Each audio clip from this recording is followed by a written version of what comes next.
ओम नमः शिवाय, हर हर महादेव, श्री शिवाय नमः। हर हर महादेव। आइए प्रिय भक्तों, आज हम जानते हैं कि शिवलिंग की परिक्रमा किस ओर से शुरू करनी चाहिए। जाने भगवान शिव की परिक्रमा से जुड़े कुछ नियम। तो चलिए जानते हैं। पौराणिक मान्यताओं के अनुसार शिवलिंग की परिक्रमा हमेशा आधी ही की जाती है। शिव के सोमसूत्र को लागा नहीं जाता है।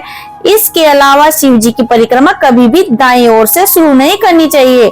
जानते हैं भगवान शिव की पूजा करने से जुड़े कुछ हिंदू धर्म में परिक्रमा करने का बहुत महत्व है। परिक्रमा का मतलब है किसी खास जगह या व्यक्ति के चारों तरफ घूमना। यह घूमना हमेशा बाहिनी तरफ से होता है। इसे दक्षिणा करना भी कहते हैं। ये पूजा का एक जरूरी हिस्सा है।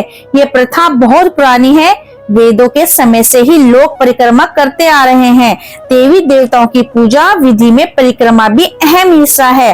लेकिन क्या आप जानते हैं कि शिव जी की पूरी परिक्रमा नहीं बल्कि आधी परिक्रमा ही की जाती है। आइए जानते हैं शिव जी की आधी परिक्रमा के पीछे क्या है मान्यता। संपूर्ण ब्रह्मांड ज्योतिर्लिंग के ही समान है। शिव जी की आधी परिक्रमा करने का विधान है वह इसलिए कि शिव के सोमसूत्र को लागा नहीं जाता है। जब व्यक्ति आधी परिक्रमा करता है तो उसे चंद्राकार परिक्रमा कहते हैं। शिवलिंग को ज्योति माना जाता है और उसके आसपास के क्षेत्र को चंद्र।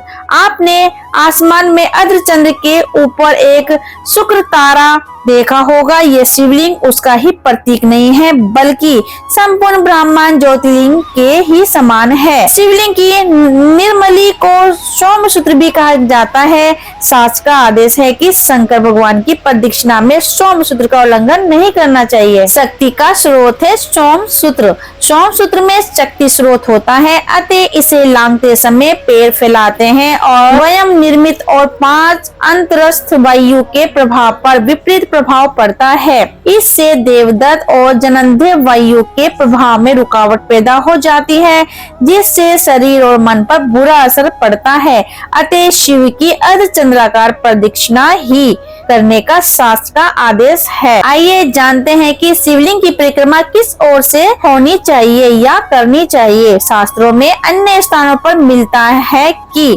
तृण का सट्टा पत्थर ईंट आदि से ढके हुए सोमसूत्र का उल्लंघन करने से दोष नहीं लगता है। लेकिन शिवस्यार्थ प्रदक्षिणा का मतलब शिव की आदि ही प्रदक्षिणा करनी चाहिए। भगवान शिव की परिक्रमा हमेशा बाईं ओर से शुरू कर जलाधारी के आगे निकले हुए भाग यानी जल स्रोत तक जाकर फिर विपरीत दिशा में लौटकर दूसरे सिरे तक आकर परिक्रमा पूरी करें। तो चलिए प्रिय भक्तों, यहीं पर हम अपनी जानकारी समाप्त करते हैं और आशा करती हूँ कि आपको ये जानकारी पसंद आई होगी और पसंद आई है तो लाइक शेयर कमेंट अवश्य करें। ऐसे ही हमारे चैनल से जुड़े रहिए। अब मिलते हैं अगली जानकारी के साथ। तब तक के लिए नमस्कार।